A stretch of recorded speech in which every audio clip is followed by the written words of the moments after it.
Guten Tag and welcome to another episode of Internet Dads. Rory, how are you, my son? I mean, I was okay, but you seem to have come dressed in fancy dress. You're wearing... Fancy. Yeah, it's fancy, yes, you're right. It's very fancy dress, yeah. This is the new hashtag United... I like to wear my football kits. You've got to use them or lose them. That's the policy I now have in my house. And this is a brand new, off-the-shelf United away kit. First ever red in a hashtag shirt, if you're wondering. First ever centralised badge. First VX3, who's our new partners, kit, and they've absolutely smashed it. And they're selling like hotcakes. Get involved. If you're listening and you can't see, it's probably worth getting the YouTube app open and checking this out. It's a beautiful kit. It is a very smart kit. There is something controversial about it, though. What's that? The centralised badge. Is that controversial or hugely or cool?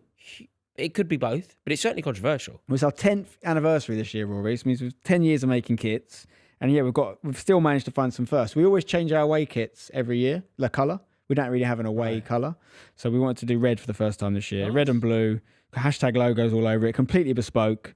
VX3, really I love it. And it's also affordable, very affordable. Chelsea shirt will cost you about 3 times what the shirt will cost you. There we go. No, but it is smart. I would have thought that there'd be some sort of... No, it's not happening. I keep expecting you to gift me one, but it hasn't happened. Oh, I was going to bring one, right? But then I've brought you shirts before and you never wear them to the pod, so I just thought I'd leave it. I wear them. I just wear them in a sporting way. Where's the evidence? I wear them to play paddle. Yeah. You played paddle with me. You've seen me in an England shirt. Yeah. Well, I'm sure I bought you a hashtag shirt before. I have one. Yeah. When do you wear it? I wear it to the gym. Okay. I wear it What good is that to me? In fact, if anything, I should stop giving you hashtag shirts because I reckon our stock price goes down as soon as someone sees you wear it. I'll happily gift you one, but maybe wait till you see the home kit and the third kit, and I'll let you choose your favourite. Okay, deal. Because there's all different stuff going on. Obviously, home you can guess the colour scheme, but third kit you might like maybe. Okay. I'll give you a little exclusive here. Third kit is the first. I've not said this anywhere. First shirt we've ever produced with a collar. Oh, and you're a bit of a collar kind of guy. Do you know what? This is why I said it was a controversial. I like this, but it is controversial because the two things that some would say have to exist on a football shirt. Some would say that I would say a collar and the heart, the badge on the heart. Yeah, I mean, obviously, typically you have it there for sure. Badge on the heart. Got to mix it up every now and then. The badge on the heart and a collar. We like to break the rules of hashtag. Every one of our free kits this year has a different badge on it as well.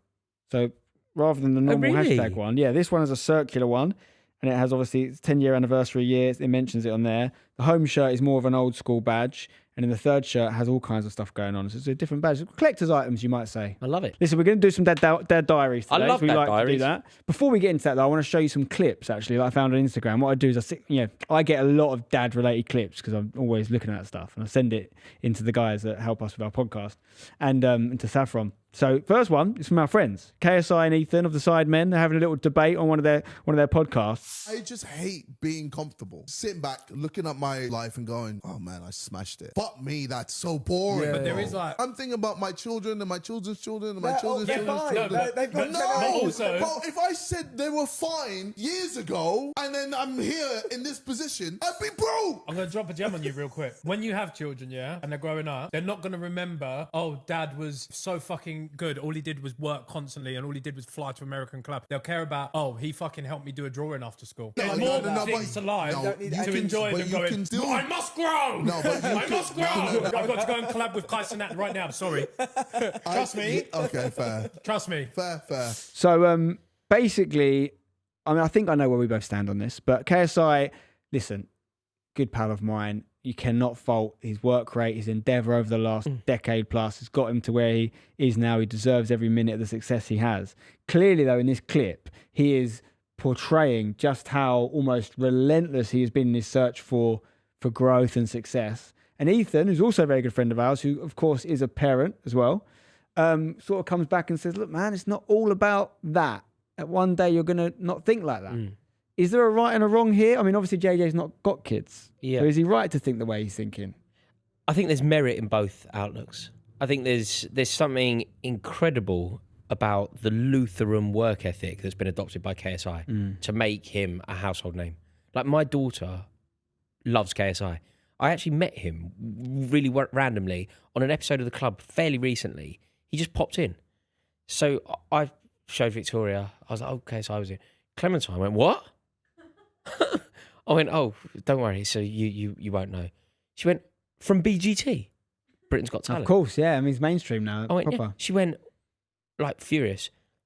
she was so angry with me for not getting, or at least asking him, which perhaps he would have done, to go, "Hi Clementine, it's KSI here. I hope you." She was so angry. I had no idea that his remit and scope had blown so far wide that a 6-year-old was aware of who he was. Well, you'd be surprised. And obviously, I'm lucky enough to commentate the Sidemen games, and at the most recent one, my brother brought his kids, and his boy was super happy to meet a guy called Mark Rober, who's an American sort of like scientist type YouTuber, and it was a bit of a surprise to me that he was a relevant. And Mr. Beast, of course, he got to meet Mr. Beast. He got to get some of the chocolate bars and stuff that he makes. And these guys, even that he's only 5. Yeah, I couldn't believe it. I couldn't believe it. But yeah, but in terms, I don't think there's a right and a wrong, but it's what chimes with who you are. Do you think it's fair to say, and I can't speak for everyone here, and it feels almost dirty saying it, like you're going to get criticism, but I think I can say this, that my work ethic became less when I became a parent. And my work ethic you've went said, like you've that. said the opposite, haven't you? Yeah, it was the making of me. You had the motivation, which maybe you didn't have, but I probably had the opposite. I had burned actually out previously to having kids from working so hard. Yeah. So maybe it gave me context. I don't think I don't work hard. I just work smarter now. I work more deliberately with my time, and I want to spend time with my kids. I certainly want to spend time most of the time. Don't get me wrong. I also quite enjoy spending time away, but I also want to spend time. But I think we're very different, aren't we? You did very well young. You did very well pre-children. I didn't. I didn't really have a work ethic. I wasn't particularly driven. And then Clementine was born, and it suddenly became very real. All of the comforts that I had prior to her being born, we lived in a flat in Camden that was great for me. It was my flat I had from when I was young. But I had a little bit of success when I was an actor. I had some money. But kind of didn't do anything for ages, probably about 10 years. Then got married, had a child, and then realised I needed to pull my finger out. Yeah. So that was actually the making of me. That's when I adopted a work ethic. But I think KSI is correct. Because of who he is, because of the scale, because of what he can achieve, it would be foolish for him to not maximise it. Yeah, I mean, I get it. And I think in his game, and I guess we're in the same game, but he's like stratospheric. It's a different atmosphere, different world. In the same way that I'm in the same game as like Eden Hazard, because I'm a football fan. Yeah, and you like playing football. Yeah. So he, like, self-fulfilling, I guess, but he can get addicted to it. You can get addicted to this idea of growing, particularly in the YouTube game. You're looking at view counts, subscriber counts, etc. And the danger, I'm not saying he does this, but the danger is when you start to associate your self-worth with those things, because there are other things in life. However, JJ isn't a parent yet, and maybe he doesn't need to worry about that stuff yet. And Ethan, I think, is completely right, and he's on a different journey, different time frame. Ethan has also been incredibly successful, worked incredibly hard, and achieved major success very young. Yeah. So he is now in a great position because, without knowing the ins and outs of it, he can probably take his foot off the gas a bit, not have financial woes, and embrace fatherhood. And he's had that life. Enlightenment moment of having a child, and everyone's got to do what they've got to do. And I'd love to, I'm sure we will get Ethan on here one day and talk to him about it, because obviously everyone's relationship as a parent is it's up and down. And I know Ethan, grew up in a single parent household, for example, and so has that fed into his prioritizing of that FaceTime. He's basically saying, look, your kids are going to know when you're at the sports days and when you're helping out with the colouring in and all that sort of thing. And maybe, I can't speak for him here, but maybe he didn't always have that. Or maybe some people didn't have that, so they're going to make sure they have that. JJ comes from a different background, But JJ doesn't have children, does he? No, he doesn't. That's what I'm saying. Yeah, there could be a world where he will work his fingers to the bone like he's doing now. And then when he does, if he chooses to settle down, he will have the back catalogue and the success story. That's what he's getting at. But then I think you basically have to trick yourself in his when you're in his world, because he says, I'm thinking about my kids' and my kids' kids. And Vic Star and those guys are like, yeah, they're fine. Like, because JJ actually does have that level of money. Like, it's institutional at this point. Like, there is no one associated with his bloodline that is not, and it's the nature of capitalism. Like, as long as they don't fuck it up, basically, and look after it, he's achieved a level of wealth that basically is ensuring. The thing, in my opinion, and this isn't a JJ specific thing, this is a wealthy people thing, is when you get to that level, your biggest job is to make sure your kids aren't dickheads. Yeah. Not to make sure they haven't got money, because they've got money. I think that's so brilliant. And I think that he should be so proud of his achievement. I really do. And Ethan as well. I think they should be so proud. But we live in a world now where I don't know where this changed, but it certainly changed in the last 15 years. The shift went from lionising people who were wealthy and successful to deriding people who were successful and wealthy. Like, there has been a complete shift. Well, I think... If you're my age, you will celebrate wealthy people. If you're a decade younger than me, you will almost hate wealthy people.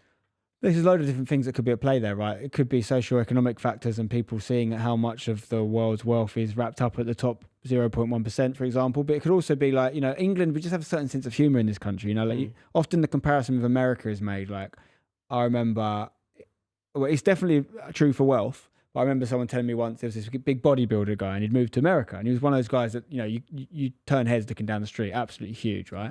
And he's like, I'd go to England and I'd get out of my car and people would go, hey, you wanker, Jim, wanker. Yeah. And you go to America and people are like, oh my God, dude, how did you get so big? You're so cool. Yeah. And he's like, it's just different cultural sense of humour, whatever. But it's what I'm here, I honestly think that 15 years ago, there was a celebration of wealth and wealthy people. Everybody was openly, aspirationally trying to be wealthy. Yeah. Whereas now, you know what you could never say? You could never say, I started a YouTube channel because I wanted to make money. People go, that's appalling. Whereas... A lot of people do. A lot of people in that game, it's motivation. But I do think that there's a slight change. And in that exchange, it would be very difficult. It would be very difficult for KSI to openly say... I suppose he does say it to a degree, doesn't he? He says that it's about kind of generational wealth. Well, the bit I can't get my head around, this is probably more of a me problem than it is for everyone else, is like, I don't know how those guys keep their work ethic so high. Because it is, I've been around those boys. I know, like, that they are grinding, right? And they may be grinding in different ways now. Yeah, Zerka's spoken about how he's more like almost paid talent now because he has such a big team around him. He just has to turn up and deliver, and everyone else does everything around him. But they could easily take their foot off the gas. They could easily just stop it all and get properties, and I'm sure they're doing this stuff anyway, right? But that's why they are who they are. The JJ level of motivation is so long lasting, way beyond, because I ultimately do believe in the sort of bell curve and the point of diminishing returns of fame. Like, and I personally don't want their level of fame. It's too much. Like I had glimmers of it. How famous are they? They can't walk down the street. They can't? No. Is that applicable to every Sideman? Maybe not. I mean, there's a couple of lads that play football with us and stuff, and they get away with it. No, but they are the they are the ones I know. They're the famous ones. If someone tweeted that they were playing football there at that point, it would be a problem. Would it? Yeah, 100%. No, I went to the horse racing with Harry. Mate, it's like Beatlemania. This is what I'm saying. It's like Beatlemania. So for me, Harry wrote a show. They are the Beatles, aren't they? Let's be honest. We don't think of them like that because we know them and we've grown up with them. The Sidemen are the Beatles. Yeah. They're as big as the Beatles ever were. Yeah, I'm not saying they're producing, maybe some people would say they are. Their content's very different, right? Beatles are like one of many best bands of all time. Harry in terms of fame... Harry at the horse racing, we went to Kempton, and I'm not joking, it was Beatlemania. People were looking at him and then going, oh, when they, those clips of like girls seeing the Beatles and like fainting and stuff. Yeah, that is what was going on. They are that level. Yeah. It's a certain generation, sure, but they are that level. And some of the Who would Roadshaw be? Paul McCartney? Ringo, maybe, I don't know. Ringo. I don't know. Wants to be Ringo. I mean, there's 7 of them. There's less of Beatles. It's harder, but I don't think it's Paul McCartney. No, but they do produce some great content. They did a video recently. They had some character called UFL player turn up. God knows who he was, but he was very funny and actually looked quite fit, I thought. Really? Yeah. But I don't know anything else about him. Anyway, moving on. No, but I think to have JJ's mentality, which is clearly a key to his success, you do have to sort of tell yourself a lie. You have to tell yourself a lie. I need to make this next bit of money. Because they're special people, and I don't think that anybody normal can empathise with the spectacular person. So, for example, when people say sentences like this about footballers, they'll go, why is Frank Lampard at Coventry? He doesn't need it. Why was Wayne Rooney at Plymouth? They don't need it. Yeah. And you're like, because it's the mentality that made them the very best in the world at what they did. Yeah. They are striving for that brilliance that you can't empathise with. What's interesting, though, is I'm not saying I'm that level of anything, ever. No, I do believe I had that. You did? But I lost it. I don't think I have it anymore. I don't think you lost it. I think you opted out of it. I swapped it for something else. Yeah. But I swapped it because of necessity, because it stopped working for me. It was a superpower until it became a poison chalice, and I had to change myself and my brain, which was a very good decision for me. Doesn't mean that JJ should do it. When I look at these people that sustain motivation for decades and they go through like extreme fame, I guess one way of I look at it and say I don't want to be that quote unquote successful by society standards, right? But equally, you could also look at it and go, right, once you get that far, which I never have, you can't go back. He can't go get a job as a postman. Do you know what I mean? He can't. His life has changed irrevocably now. I don't know if that's true. Do you think that you can? I feel like fame is something that's very transient. And if you are not current, I feel like your currency fades. Hey, obviously it could fade, but it would take decades for JJ to be able to walk down the street and his life not be weird. Yeah. You know, he can't have a normal life, maybe ever again. Yeah. And so maybe you do have to say to yourself, well, this road I've made for myself, it has to be the right way now. And I have to continue to believe growing is the only thing that matters, because if you take your foot off the gas, you're then left with the reality of a very difficult life. You're Jack Ryder. You're Jack Ryder from EastEnders. Yeah, I remember. What was he played? One of them, Mitchell. He was like... Yeah, blonde hair, good looking lad. The curtains. He was like the pin-up boy. Yeah. And then he ends up... Yeah, I think JJ might be a bit more famous than him. No, mate, there was a time when he was... He was. He went out with Sonia. Nation's sweetheart. I've got another clip for you. Go on. This is interesting. I don't know what the word for it would be, like dad... I don't know what the... you used to be in Competitive Dad sketch, didn't you, on Fast Show? So it's kind of like the Competitive Dad. There's this idea that, you know, you get these guys who are like, this is my daily routine, and they're doing the ice water and all this stuff. There's almost like a dad version of that, which is, these are the things that my kid does, and I've scheduled... People might even think I fall in that category because I've talked about the unschooling thing and being really deliberate with their schedule, but within all that is a life balance, yeah? Yeah. There's a clip I'll show you now, and I want you to tell you what you think of this dad. This is going to blow my mind, I know it is. My son's schedule every day after he gets off school: 3 to 4 he swims, 4 to 5 is soccer, 5 to 6 is jiu-jitsu, 6 to 7 is baseball. By the time he comes home, he asked me a question the other night. He says, "Daddy, do I have a busy schedule?" My son is waking up at 2:30 a.m. and starting 4 LLCs and listening to 5 podcasts before the day even starts, before your son even is woken up. You expect your son to be a double alpha if you don't fill his schedule with as many things as fucking possible. Your son does not have a busy schedule compared to my son. But your son is done at 7 p.m., 8 p.m.? My son's going to night school. My son is, after he's done all of his activities, manipulating time. After my son is done manipulating time and 10xing that shit, he's in night school, okay, till 12 a.m. Then maybe if he finishes his homework on time for night school, he gets to go to sleep at 1 a.m., 1 a.m. to 2:30 a.m. Is your son have a busy schedule? No. My son has an online business, okay, with passive income. He has his own company. Your son isn't doing Mind Palace work. More is better. More is always better. So that's his apparent schedule for his son. You know, what are your first thoughts on that? I think it's just ridiculous desperation, the father to live his life through the lens of his son. Like pushing your child to that level. Look, I think that there are some kids that are really special and they need streamlining. They need that sort of but to spread your kid that thinly, there's no way that kid can have that many hobbies and want to. No, he can't like it. He can't like it. No, and then if it's even true, because who knows on Instagram these days, but it's definitely like evident of something that is going on. Like when I go to Little Kickers football with my oldest, there's one lad. He's just so good, right? I'm talking like 4 years old. But you know from playing football, the way he moves, the way he kicks the ball, it's not normal for a 4-year-old. Yeah. And every other 4-year-old is more or less in the same bracket. Of Wayne Rooney when he was about 8. It's like that. What? So I know from looking at this kid that he's playing football every night in the garden. Yeah. I know that. Yeah. I just know enough about football to know it's not possible. Yeah. It's not just the way he kicks the ball, it's both feet. It's the way he runs. His body movement is developed.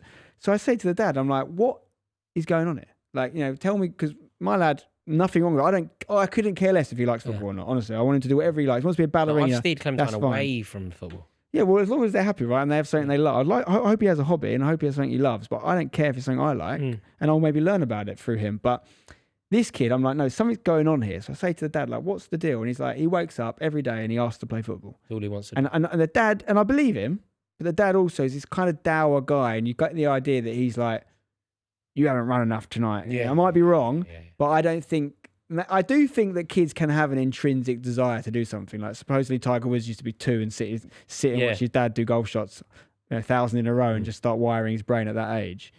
But and maybe you can create that interest. Yeah, but there are a lot of parents that live their ambitions through their children. Yeah. Have you seen that film King Richard about? Yes. Yeah. Williams. Yeah. I mean, He planned out their whole life, didn't he? It worked, but yeah, everything comes at a cost. Even if you achieve genius level at the sport or whatever it is, you do miss something. You can't not. To do the 10,000 hours in time, you have to be missing out on something. Also, the ones I worry about, the ones who do the hours and don't make it. What happens to them? I know. Or the ones that make it, but they don't make it to the level that's quite... Yeah, like a League Two footballer. Yeah, like, mate. actually, realistically, would you swap your life to be a League Two footballer? Not now. Not now, but like me, you probably grew up wanting to be a footballer. I think it's a really, really hard life. I think when we talk about being a footballer or an actor or something like that, that's seen as glamorous, like I honestly think that if Clementine would say to me when she's older that she wants to be an actress or anything almost artistic, you're like, look, I will back you. I will do everything within my power to make that ambition a reality. But do not miss a day of school. No, of course not. But also, almost more importantly, like, it's such a difficult choice. Yeah. Because there is no meritocracy to it. You can be the best and you won't necessarily get anywhere. Yeah. And when we talk about like being a footballer, you're like, if you're Cristiano Ronaldo, best job in the world, playing in front of full stadiums, you're earning a fortune, you're an icon, you'll be loved and adored everywhere you go, it's amazing. But the vast majority of footballers are playing for one League Two club.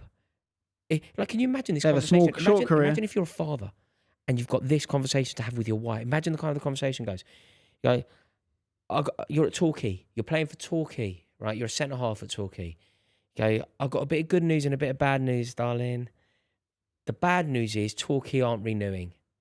The good news is I've got us another contract, but we're going to play for Inverness, Caledonian Thistle. Yeah. And we now have to uproot and move 600 miles.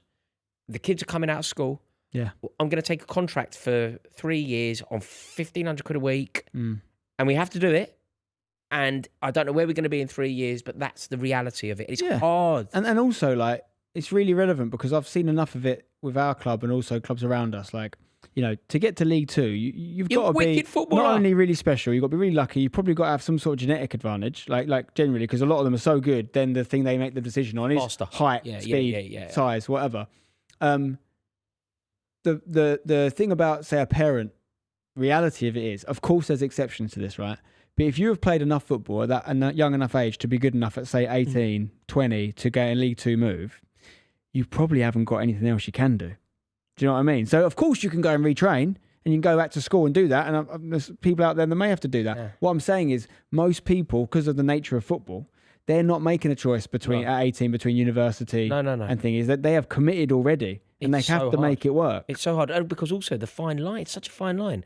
Like, players that played at, if you're elite, so say you play for QPR, you're probably earning quite good money at QPR, right? But say you're playing for QPR, if you were 5% better, you're earning 250 grand a week. Or 1% luckier. You have a good game in front of the right scout and your whole career changes. Yeah. Same with managers. Everyone talks about managers. Oh, they've won this. Yeah, but player didn't get sent off in the final. You might have won that Champions League final instead of not being remembered.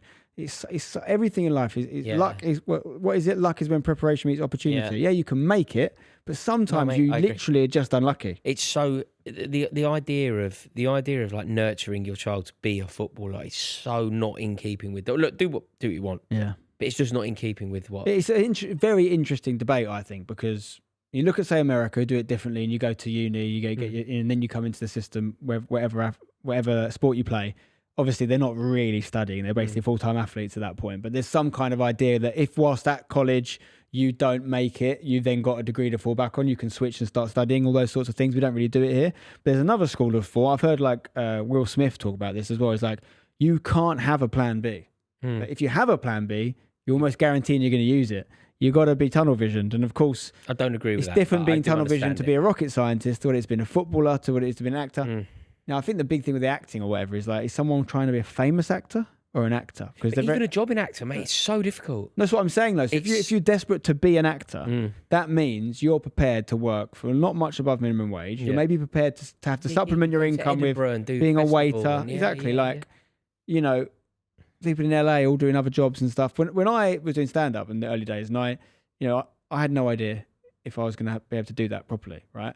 And what I had to engage with the thought of, like every stand-up or any creative role, is not that I'm going to be Jack Whitehall. It's that actually, what does my life look like if I am a successful jobbing stand-up comedian? It means I'm not earning that much money. It means I have no social life because you work Thursdays, Fridays, Saturdays, right?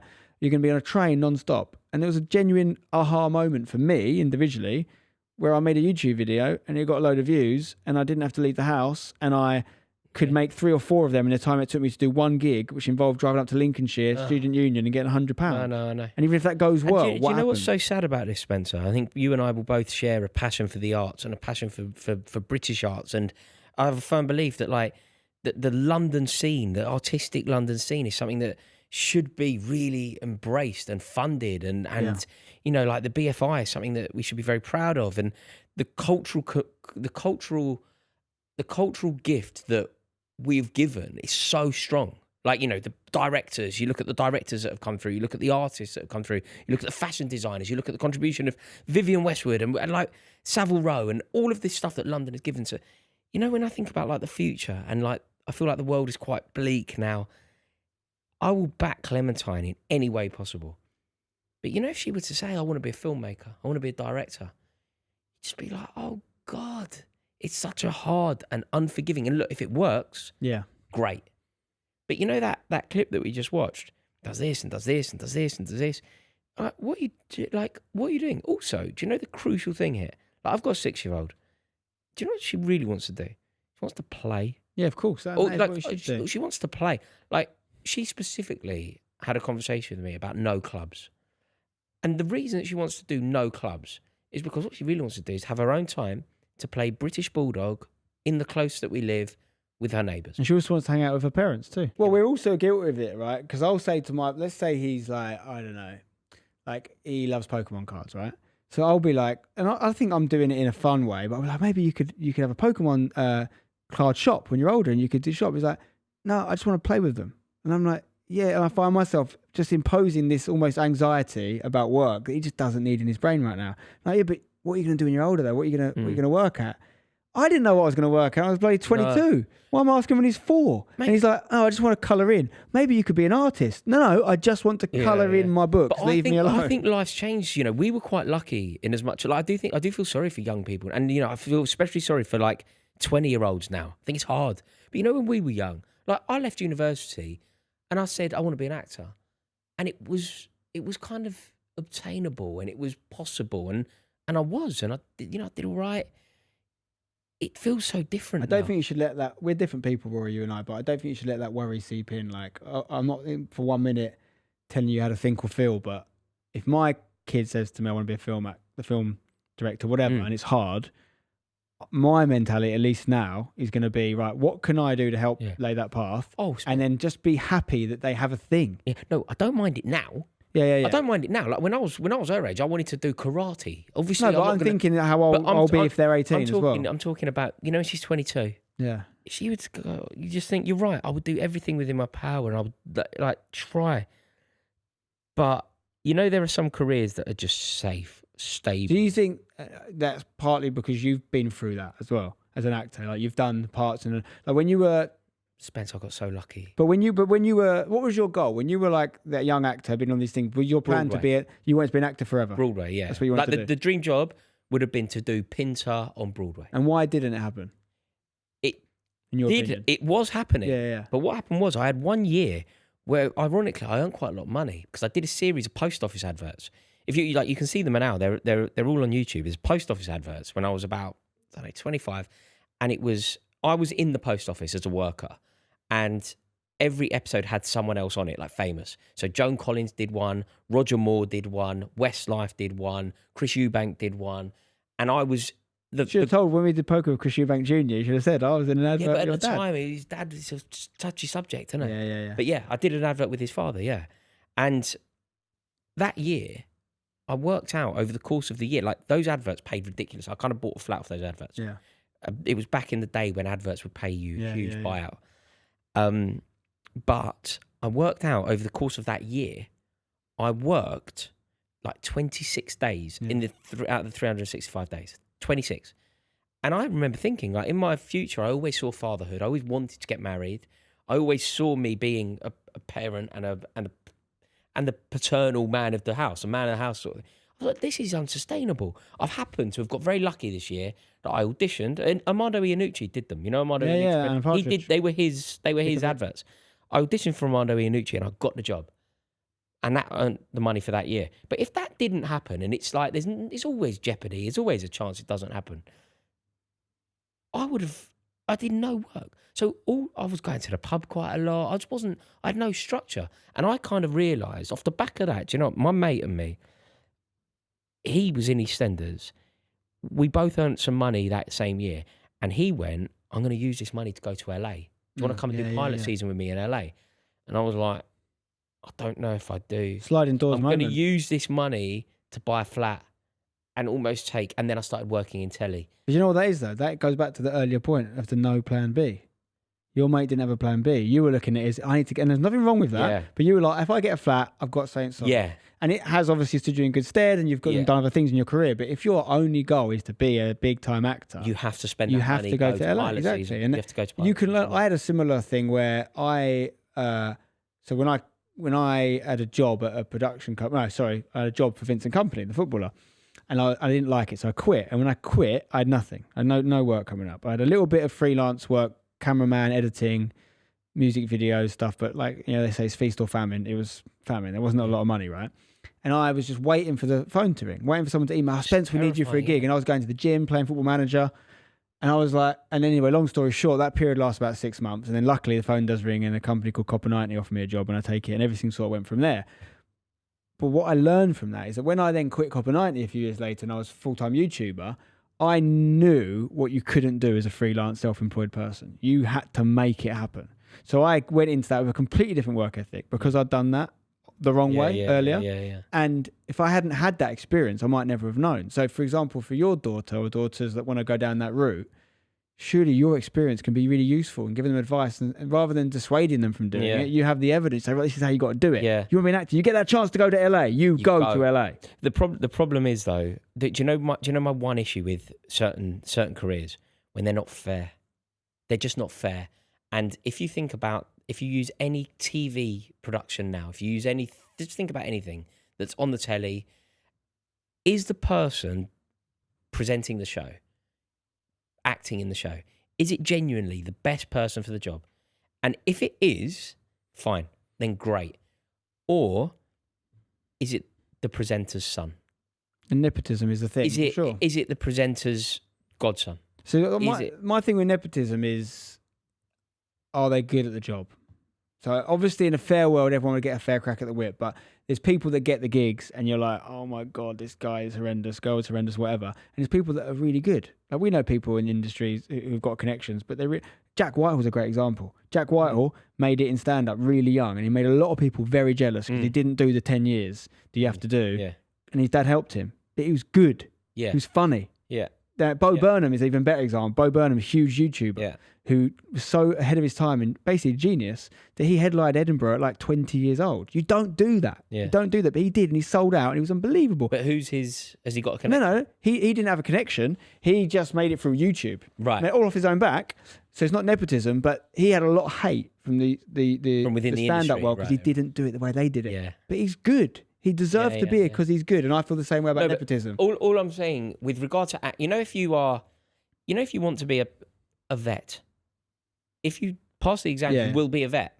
With being an actor, you could be the best person for the job. You could be in the right place. Everything could go your way, but you still someone's got to make the decision, haven't they? Some casting agent's got to make the decision. There's an intangible that you have no control over. No, you don't. And there's a lot of industries like that. Football is the same, really. The reason why football, I believe, Lionel Messi, basically, if you score loads of goals for... Yeah, but you've got to get on the pitch. Yeah, you've got to get on the pitch. What if the person in the back you at 18, you never get the opportunity? I agree with that. I agree. You've got to get on the pitch. But once you're on the pitch, you can ultimately let your talent do the talking and you should be recognised. Yeah, and I heard someone said something about acting recently, which is like you could do the Oscar-winning film, you could win the Oscar, you could be in the Broadway award-winning play, but you're only judged on what your next movie brings in the box office. Yeah. Whereas other people would just go, no, you're very good, you've now got a career. Yeah. And maybe that's true, and you know way more about that industry than me. I think what I would say is, like I had this chat with my brother recently. Is like, if you're relentless, my younger brother, because he said something similar about the presenting game, and he's in it as well, and he does a lot of stuff, and he's very, very good at what he does, and he's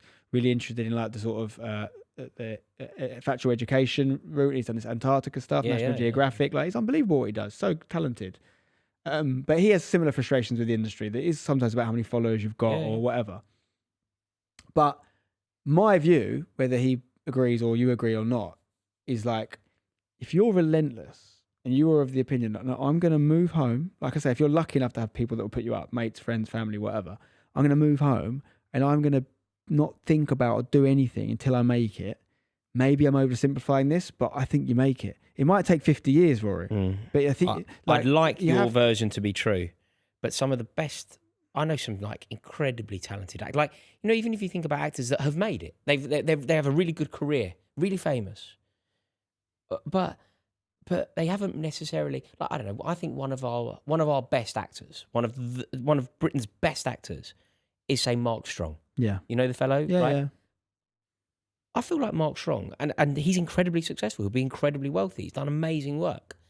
But I feel like Mark Strong should be Harrison Ford. I feel like he's got that But you can only talent. have so many. Like, I'm not saying Mark isn't that talented, but like there will be other people in the world that feel the same about their fellow actors who are super talented. There can only be so many Harrison Fords. The nature of it is you get one in a generation or two in a generation, maybe Ryan Gosling, whoever it is. Like, I think you have to just redefine what making it means. Yeah. So I would say to someone that wants to be a presenter, like, what do you really want to be? You want to be famous, you want to be a presenter. Yeah. Because being a presenter means you're a working presenter. Yeah. Like, you're getting paid to present. That's success. That should be viewed as success. But you're like, oh no, if I'm not Maya Jama, I'm not interested. If I'm not, Chris Evans, I'm not interested. There's only one or two of them a generation. Yeah, that's true. I'm Jeremy Clarkson. Like, they changed the game.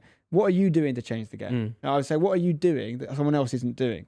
So would you be happy to encourage your sons, either of them, to maybe try the arts? So you 100%. If that's what they want to do and they have a natural predilection towards it and they show some talent. But what I would do, and I do this with people that work for me at Hashtag and in life in general, I'm a very rational, like, logical person.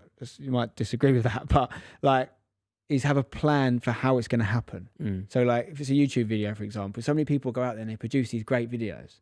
And they're clearly talented at making the content, but they have no plan for how anyone's ever going to see it. Yeah. How are you going to make people see it? It's such a big part of it. Yeah, absolutely. So like, it's the same with skills. Like, so my plan's to go and being a great actor. Okay, and you're going to go to Juilliard or whatever, or one of these great schools in England. That's great, but that's not enough. No. Like, how are you going? What is your plan to make you make yourself unignorable? How many amazing actors have come out of RADA and are now no longer actors? Do you know what? Like, it's so unforgiving. This is what I'm saying. When I say you have to be relentless, it means you never stop. But you see, this is why, and I think maybe this is my experience. I feel so thankful with my lot in life now. I feel so lucky, right? Touch wood, I got lucky. But when I finished being an actor, because I kind of thought I wasn't getting enough work, I had that good year, but the work wasn't coming in. So I thought, right, let's get some experience behind the scenes so you could start making TV shows and whatever. I earned no money. The TV industry that I opted into has effectively shrunk. Like, linear telly is a dying industry. And I just think I'm just so grateful and so lucky with the way that my life kind of went. I ended up kind of falling into YouTube, and it kind of went from there without any kind of strategy, it was luck. No, that can happen. And that's why, though, I'm just like, God, young people make good decisions, because I got so lucky. But it was circumstance for me. It was just luck. I think that's not completely true. Like, we all have luck and moments that, someone else doesn't get, and we get. You made a clever choice. You chose to be a YouTuber. I didn't choose to be a YouTuber. But you have a talent, though, Rory, and this is something we talk about a lot. Like, you don't give yourself enough credit for the talent that you possess. Like, your ability to rile people up with your football opinions is a talent, mate. Believe it or not. It's not just that. Your acting training is all evident in everything you do and the way you speak. But so there's fortunate timing, and we all have that. What I'm saying is, like, so where I think I could help my kids, hopefully, is arm them with a mindset that says, right, what am I going to do beyond the luck and talent? Yeah. How am I going to make it happen? Yeah. And that's maybe where some people don't do it. And I think perception is everything, right? So some people, and I'm not saying this, this is me, a better example. You could call me a failed stand-up. You could call me a failed lots of things. I wanted to be a radio DJ. You could call me a failed radio. I never really got paid to do that. You could call me loads of things, right? And use the word failure. But I look at the word failure in a good way. Yeah. I look at failures. I learned loads from those failures and I used them to be a success in something else, right? So just in the same way that you define success in different ways, you define failure in different ways. So, you know, what really happened is I didn't fail as a stand-up. I stopped dreaming for that to be my existence. And I decided to do something different. You did the same. You stopped living and breathing at some point, and you will maybe, to be an actor, right? And you will maybe paint this in a different way and say, well, no, I didn't. They stopped giving me gigs. But if your brain was wired that I'm going to be an actor, you don't stop. So you, for good, and it might have been a good decision. I did for your opt life. out. Yeah, everyone opts out. I did opt out. But the reason why I think our situations are different is because it was literal luck.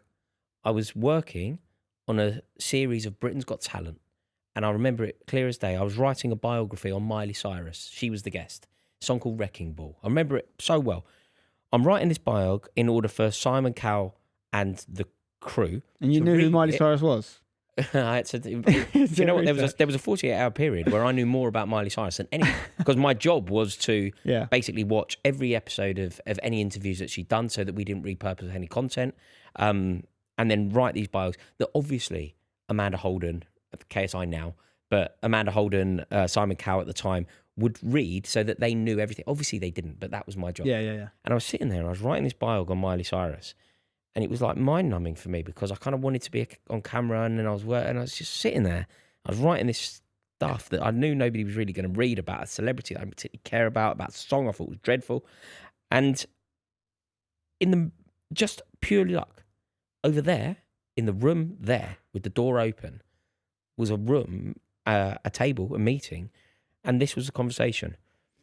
What we really need is a Chelsea fan with a season ticket. We need somebody who's comfortable on camera. And I'm sitting here writing this bio on Miley Cyrus going, what are you doing in there? It happened to be the creation in Fremantle, which is the same production company, of these football channels. So I literally went in and went, what's going on in here? Because you're talking about football. I'm going to Chelsea tonight. What are you doing? And almost like that, I went from Britain's Got Talent at Fremantle into YouTube. That's not luck, Rory. That's complete luck. It's not luck. That is situation and consequence. Because let me tell you why that's not luck. 9 out of 10 people wouldn't have the balls to walk into that room and go, what's going on in here? A lot of people wouldn't actually have the talent or skill to then do a good job at the thing that you walked into the room about. You were already in the room and in the building because you'd shown talent and ability to get job as a researcher. You had a job as a researcher because you'd gone to drama school and you'd learned those skills. You had no leg up. You're talking about nepotism and people getting that, and almost a sense of, not jealousy, but envy maybe about these people that get these opportunities if they're not good. You didn't have any of them. And you got there. So that's not luck. It's very kind. That was lovely and very generous. But you also, everything you said is really kind, but you also must concede that even through that lens, of course, you might have not heard that conversation. Of course, but my you believe it's my all belief would be no. So you would heard something else at another time. At another time, you'd heard something else. And it might have not been about Chelsea, but it might have been about something else you're interested in. It might have been about bloody mods and whatever thing, and you would have done into that. Like, you're someone, you know, we have debates about political things, all this sort of thing, and you're someone that believes in people's ability to make their life better and the social mobility that things like capitalism get you. Like, that's what you did. What you did. You listened out and you made something happen. It's interesting. You can't determine that conversation happening at that point. But you think that I would have found the angle wherever the angle exists. So if you never give up and your chosen thing, eventually you'll hear that conversation, and that'll be your way through. It's interesting. They're the kind of things that, they're the kind of resourcefulness that I think we both kind of have demonstrated. I really, really want my children to have that. Yeah. And it's actually something I worry they won't naturally have, because they're not going to be streetwise, are they? Well, you've got to make sure they are. You've got to find a way to make sure they are. She's that's not our going job, to be right? streetwise. She's not going to be. She's honestly, like, she's not. But I've got to do my best to make She sure might have some other things going in her corner though. She might have a level of, connections. Ironically, she might benefit might be from the nepotism. Nepo kid. This is the reality of it. So if that is something that happens, right? First of all, if you can do something to help your daughter, you're going to do it. Right? So that's why we shouldn't judge. I'm moaning about. I know, no, but it's true. These guys are helping their kids, as you would, right? Yeah, absolutely. The job you've got to do is make sure when you put them in that room, they're good. She shines. Yeah. Don't let them go into a room where they're not good. Yeah. You have to. I remember my nan saying that to me when my nan used to come on all the auditions with me, and she used to go. As I used to go in there, she'd go shine. I go, all right, I'll do my best. Yeah. Invariably didn't, but Well, you must have a couple of times, mate. Right, before we finish, Rory, let's do some Dad Diaries. We've got a voice note to listen to. I love these voice notes. Keep them coming. Yeah, it adds an element of personability. Personal touch. Here we go. Listen to this from Daniel. Hey fellas, I hope you guys are doing well, loving the pod. My question is in regard to grandparents. Now, I'm not sure if you guys had this, but when I was a kid and I went to school, when the day was finished, I would go to my grandma and grandpa's because my parents were obviously still at work.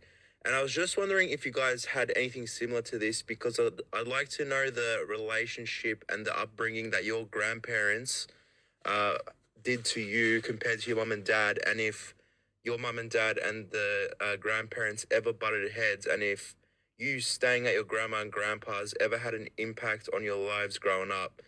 Thanks, fellas. Hoping that you guys can get one of your parents on the pod. Sending love from the Australian fans. It's a lovely message. Daniel, I'm picturing he's got a mullet. I don't know this, but I'm picturing he's got a mullet, maybe a little tash, can of Foster's, yeah. One of those hats with the corks hanging off it. My kind of guy. Well, I'll let you answer that first, Rory, because I know you've got a real specific Oh, relationship. mate. Yeah, I mean, I lived with my nan. I've got to be very careful here, though. Like, my nan just turned 92. And when I talk about her, I cry. Like, she's been so important to me on so many levels. Like, I'm probably not articulate enough to do her justice. But, yeah, do you know what I was? I was sort of a nan kid. I lived at my nan's. My nan's flats in Kilburn is where I grew up. It's where I see as where I'm from, in terms of like where I grew up. It was her flat, her estate, and she will mean so much to me, like forever. There was something that sort of happened relatively recently, and I'll tell you the story, and it may have to be edited or it may not have to be. But I used to be like slightly ashamed of it, like being kind of a nan. Like my nan would meet me at school. Like I don't know. You felt like it made you less than. Yeah, like other people's dads would be taking them to school. My dad was nowhere to be seen, really. So it was my nan. My nan would pick me up. My mum would not be. My mum would be working. My nan would pick me up from school. My nan would take me to parties. My nan would do, when it would be like your parents' evening, just go and meet the teachers. It'd be my nan a lot of the time, and I used to be slightly aware of it and slightly embarrassed by it at times. And do you know what actually happened? I'd say when I was about 16, maybe slightly older, Russell Brand wrote a book. He wrote a book called his Bookie Book. And in that, he spoke about it. And he actually labelled those children, like I was, kind of labelled them nan kids. He's like, the mum is working so hard, the mum is so busy, that the nan kind of picks up a lot of the slack. And he sort of made it cool and made it interesting, and somebody like him who obviously had a lot of presence at the time, he made it. So I kind of became more all right with it. But I was brought up really by my mum and my nan. And yeah, I mean, what I love to see, Victoria took Pandora to my nan's this week.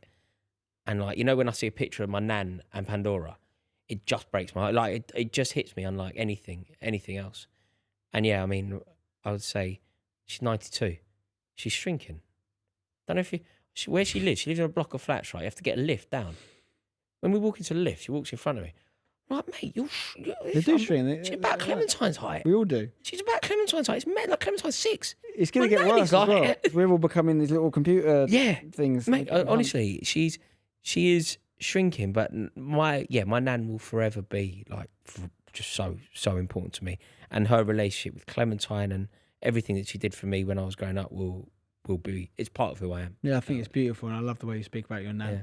I think that Russell Brand example is a really good reminder of how important it is to have people like you in the public eye. You know what I mean? we're not particularly diverse backgrounds, but it's been talked about, people from different ethnicities or the England women in the Euros and seeing England women do well can inspire young girls to play football, these sorts of things. So you having that connection with a mainstream celebrity at the time, making you feel some pride in something, maybe previously you hadn't. So it's super important. And I had a different relationship, like a good relationship with my grandparents, but they weren't active in that way. We only really saw my nan on my dad's side every week because my granddad died. So we'd go to her house every Sunday. We didn't see my mum's parents very much. They were always off doing their own thing, quite standoffish. Obviously love and affection there, and they'd send us presents and things, but it wasn't familial in the same way, I wouldn't say. And we were more like latchkey kids. We just did late stay. So we'd always do late stay. So we'd get picked up by mum, but it would be at 5:30 because we didn't get picked up at school. Yeah. And then when it got to secondary school, we'd make our own way home, let ourselves in, make ourselves some dinner maybe. Like we used to have au pairs when we were younger. So we'd have like a what, just like some gorgeous Swedish lady? Sometimes sounds better on paper than it was. But yeah, it usually be like someone between the ages of like 18 and 22, French, Spanish. Living in a house. Yeah, living in a house. It's not a great paying gig. They get to live in England. Is the accommodation. Yeah, they're usually learning the language. So they usually come over and they're doing some sort of study in the day and they pick you up from school, make you some dinner. Yeah. So we had them most of my childhood actually. Yeah. So we didn't get a lot of FaceTime, even with my parents, let alone my grandparents. Yeah. But a very different experience to you. But I think mine has definitely factored into, like, I have this quite deliberate desire to create this familial link. I want my kids to know their cousins really well because we weren't super close to our cousins. I want everyone to be tight. I agree. And do you know what else it's made me? Like, the men in my life, they haven't all... Like, I've got a very good relationship with my dad now. We're very good friends. We kind of meet in the pub and, but my dad means a lot to me now. I love him and I'm very happy that the relationship we have today is strong. But it wasn't really there when I was growing up. My granddad, he died when I was about 14, but he was a drunk. And do you know what I remember? I remember in the flats that we used to play in, the flats, a playground, and I remember, like, I'd see his cab pull up and I knew that he would, like, fall out of the cab drunk and I knew that he'd be loud. And I kind of remember, like, cleverly trying to usher my mates, like, let's go round the back, let's go down here to try, because I just knew that he'd be getting out of the cab. Yeah. And there was no sort of fatherly figure. And I did probably, when I wasn't necessarily being everything I wanted to be, it might have been part of the fact I didn't really have an inspirational... You had to find it in yourself, yeah. Yeah, and that's why I make sure now, like, just to be a male presence in my children's life. Like, I would never... You learn, you can be inspired by people, as I am by my mum and nan, but you can also be inspired by people you don't want to be. Of course, it goes both ways. Yeah, you learn what you should do and learn what you shouldn't do. Yeah. And maybe you need a bit of both. Yeah. I don't know, like, you don't... I'm going to say you need to have negative experiences. I think it's made me more aware of it. It can be turned into something good, for sure. We haven't got a lot more time, so we'll do one more Dad Diary, but we'll definitely get around to more in future episodes. This links to the ongoing debate about my infatuation with what I used to call homeschooling, I'm now calling unschooling or world schooling. This Dad Diary has actually said, have you heard of world schooling? Definition from Google. World schooling is an educational approach where families combine travel with learning, using the world as their classroom. It's a form of homeschooling where travel and cultural immersion are central to the child's education. Instead of a traditional classroom, families engage with different cultures, languages, environments to facilitate learning. Clearly, this is right up my street. Yeah. It links to what we talked about last episode, and you were very, very stern on the not missing a school day. What's your reaction to that approach? See, do you know what? It sounds amazing, doesn't it? You travel the world, you pick up languages. But do you know what? I think you won't have if you do this. And I think it's so important. Like, I love now that Clementine has a network. She has friends. She has a unit. And a lot of the friends that she's with now at school went to nursery with her. Some will go to her next school with her. And she is creating this friendship network and roots. Yeah. As wonderful as it would be to maybe live in Portugal for a little bit, but then go and live in Thailand for a little bit. Where are your roots? Where are your friends? Where are your children? Like... My best pal when I was about 10 was a Belgian lad who lived in my road. His dad worked for Ford, and the Ford Europe headquarters... No, the Europe headquarters were in Brentwood. My mum worked there too, so they worked together. And they're not there anymore. But so he's my best pal. He was 10, come to our school. He spoke fluent French, Swedish, and English because his mum was Swedish, dad was Belgian, and he spoke English. super impressive lad, and he was my best mate for about 6 months, and then he moved again. Yeah. He went to Belgium, and I went and visited him in Belgium. Ended up in America, and they live there now, and he's got an American wife. Still and all mates? that thing. Facebook friends. Yeah. I haven't seen him in Yeah. a long time, 20 years. So that was a fleeting friendship, and I guess probably a lot of his friendships were fleeting. Yeah. So I agree. The dream is you'd have both. In my opinion, you have those. In my opinion, you have those great friendships and those amazing adventures. But I also think, there's also bad experiences that can happen at school, and you might have the friends, but you also might have the bad things that come with school. So whether the two is possible, who knows? I think ultimately, if you look at just the reality of it, is most people that get to our age aren't in touch with many of their school friends. Some maybe, some maybe if you're lucky. Like, I'm still in touch with a couple of mine, like properly mates. And they can make your teenage years and your 20s and maybe your 30s like unbelievable adventures and times, sure. But what could you be armed with? Whether it's a mentality, an approach, a perspective, an intellectual capacity from a different approach, and what would be better? And I'm not saying you should ever want to not have mates. No. You have mates. Also, the world is becoming a far smaller place. If you've got that experience, I mean, the person that we're discussing here, hypothetically, is incredibly employable. Yes, exactly. Multilingual, and they can get into the workplace or whatever they want to do quicker. You don't have to be held to the traditional measurements of success, or you can do them earlier. A lot of people do them earlier because they've had much more time. They end up this is the other thing I think is a misnomer. Like, I've got no problem with people having a different approach or opinion on me, but I'd urge them to do their research, because this idea that homeschooled or unschooled kids are lesser than, the actual data is completely opposite. Most of them are highly ahead intellectually in terms of going to university at 14, 15, 16. It would make life very difficult in terms of just those relationships though. The relationships that are very important with the grandparents, the relationships that are very important with the cousins, the relationship. It makes those very difficult. I think it's harder to do that approach if you've got that. I think people often find themselves doing moving to Australia or these things that take you a million miles away, maybe because they haven't got that and they can afford to. I'm just not a transient person. I'm kind of I was born in St Mary's Hospital, Paddington, and I lived for 35 years a mile from there. Like, I didn't go anywhere. And therefore, my approach to this is like, nah. Yeah, but which is fine. But then all that matters, whatever approach you take, all that matters is that as an individual, you're enjoying your life, you're living true to your beliefs and your desires. And as a parent, you are giving your kids what they need. And if my kid, because he's going to school now, primary school, and right now he's loving the fact he's going to school. Yeah. He's gone there today for another taster session this morning. And Alex goes to him, we're going to go to your school later. And he goes, that's good because I love it. Oh, so as long as he's saying that, he'll be in school. Yeah, love it. And even if there's something that suits our life, if he's happy if we moved away, for example, but he was loving school, we'd enroll him in a school, a traditional school, of course. That's a huge part of it. But it's just in my opinion, all you can do is use the ideas you have in your brain. The existence I've had on this planet as army with this collection of ideas, right or wrong, I have to now be true to them and give what I believe, even though there's a lot of people telling me I'm wrong, which is fine. I respect them. But I don't change my beliefs because someone else disagrees with it. No. And I give my kids what I think is a better situation. As well you should. So someone just does all the same mental maths and says, my kid's best off in school.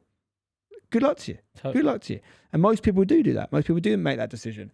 And one thing I do take offense to, though, I say, is that when people say that the idea of homeschooling or unschooling is selfish, I think it's the opposite, man. It's so inconvenient for me to do this. So inconvenient. Yeah. I can have such a nice life. No, I can go and do what I wanted most days. I would say it's selfish. It's selfish if your kid might be considered selfish. Yeah, which is the opposite of homeschooling. Yeah, exactly. I think it's selfish if your kid really won't get on in that environment, but you put them out of school anyway, and they love school and they're thriving in school, and you put them out. That is selfish because you're saying my ideas, which might have been good for me, are going to be good for my kid, or they might not. But you've got to look at the facts in front of you. Yeah. But the idea that it's selfish is a strange one, I think, because. My life, me and Al's life, we own our own businesses. We can make our own schedule. Having your children once our kids are in school, 5 days a week. Yeah, mate. Oh my God, we have an amazing life. We'll be partying. And we're going to rip that up potentially to then have to look after our kids or take them to wherever they're going to learn stuff. Like, way more enjoyable for me to not have my kids do homeschool. No, I think of all, it's not. It doesn't chime with the way I see life. It doesn't chime the way I see parenthood. But at no point would I say that it's a selfish decision. Yeah. Well, I think we'll park it there, mate. Another really enjoyable episode Loved with it. you as ever. Thank you for your Dad Diaries. We will get round to more in future episodes. We've got a long list of them, actually. And also, feel free to send us like clips as well. Like we reacted to a few clips. If you see anything on Instagram, you think, oh, I'd love to know Rory and Spencer's take on that. Send them to us on Internet Dads Pod, and we will react maybe, because we could do a whole episode on reactions. You know, like they're the ones like when you have a Friends episode and it's just clips of old episodes. Yeah, got to get them. Got the X out. yeah. But no, we'll obviously add real value to it. But thanks for watching, guys. We will see you on another episode very soon.